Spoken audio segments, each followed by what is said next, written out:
Hi, this is Steph with Belladonna Dyes, and today's project is going to be a Shiitake Incline spiral.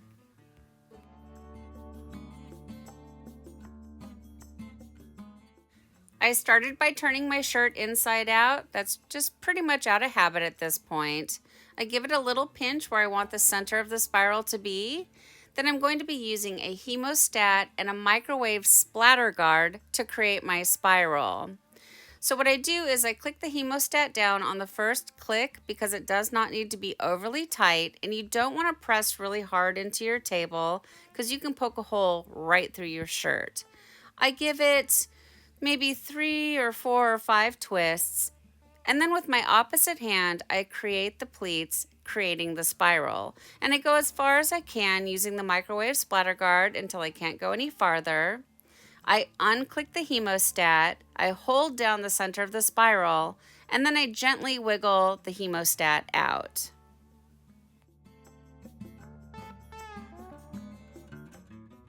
Now that's a really good looking start to a spiral. What I like to do is secure my spirals by using rubber bands. I just find them to be really quick and easy, and these are my favorite rubber bands in the color purple. I have a link down below in the description box for these rubber bands and everything else that I use for tie-dye, so I recommend that you check that out. Now when it comes to the microwave splatter guard tool, they are no longer available. It is a Nordic Wear Deluxe model, and I got it from Amazon years ago, and they have discontinued making them. So if you can find one, I recommend that you snatch it up right away. If you don't have the microwave splatter guard, if you can come up with something that looks similar to that, just a flat surface with a hole in the center, go for it. What it does is it lays the pleats down, so as you're spiraling your shirt, it keeps them all the same height, so it creates a really nice end product, really uniform looking pleats. Now, it doesn't create a really tight spiral, so what I like to do is go around and around, tugging on all of those loose tails and tucking them into the nearest rubber band. That way, if I need to pick up the spiral, move it, or flip it, it's not going to fall apart on me.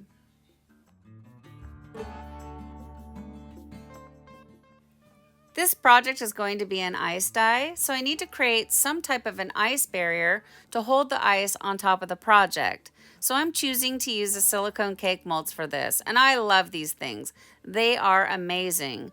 But if you don't have them, that's okay. You can use cardboard or foil. The only downside to that is you can't really reuse it. With the cake molds, you can just wash them off and reuse them over and over and over again. Now it's time for the fun part. We get to add the dye, and this is my favorite part of tie-dyeing. I love playing in the dye. And you guys are always getting after me. Make a shiitake, because you know how much I struggle with shiitake. But in this application, it turns out really pretty. So this is just a quick and easy one. It's a half and half spiral, and I'm going to take the dye halfway through the center of the spiral.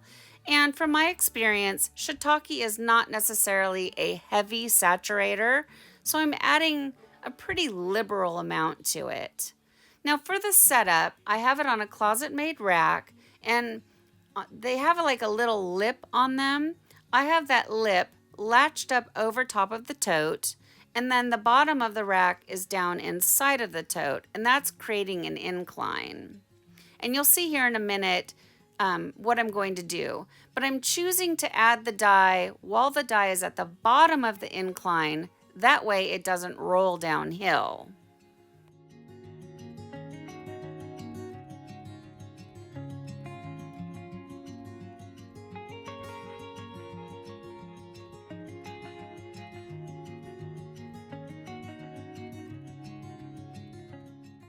Next, I give the project a quick little sprinkle of soda ash for good measure, and then I add my ice. And now normally you guys see me add the ice to the white area first, but since I have the dye down at the bottom of the incline, it's not going to roll it downhill. Now once I get the silicone cake molds all filled up with ice, I very carefully twist the project around so that the dye area is on top, and hopefully gravity is going to help us see some color splits. Now it's recommended that you let your project batch at 70 degrees or higher for at least 24 hours after the ice melts, and I let this project batch for the full 48 hours. Now it's time for the rinse out, and I followed Dharma's instructions.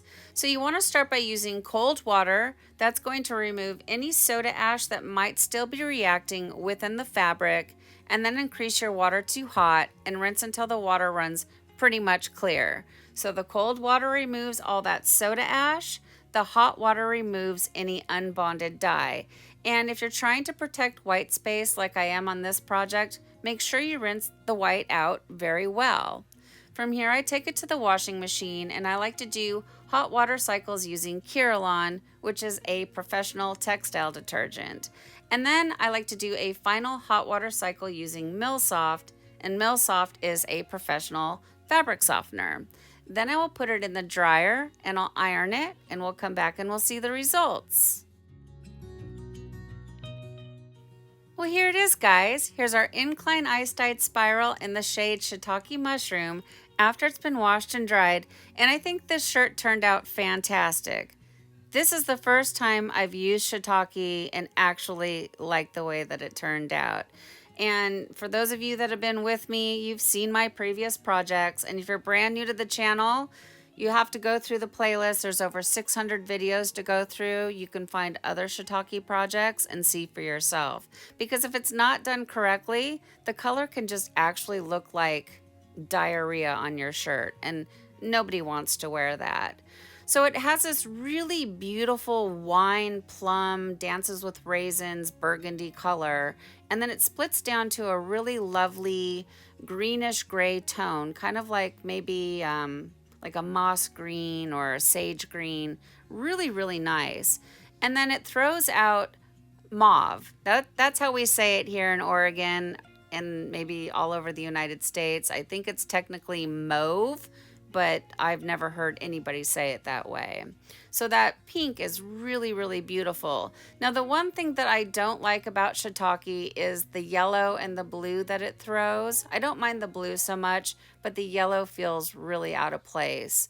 And like I said, in my previous projects, you know, those little confetti splotches that it comes from this color, I just don't like it. But overall, with the way it has turned out on this spiral, looks fantastic. And I would definitely make more of these again in the future. So what do you guys think of this shiitake spiral? Please leave me some comments down below. Thank you so much for watching. Please subscribe to my channel, leave a thumbs up, and click the bell and set it to all. That way you get notified of future uploads. And remember, have fun tie-dyeing!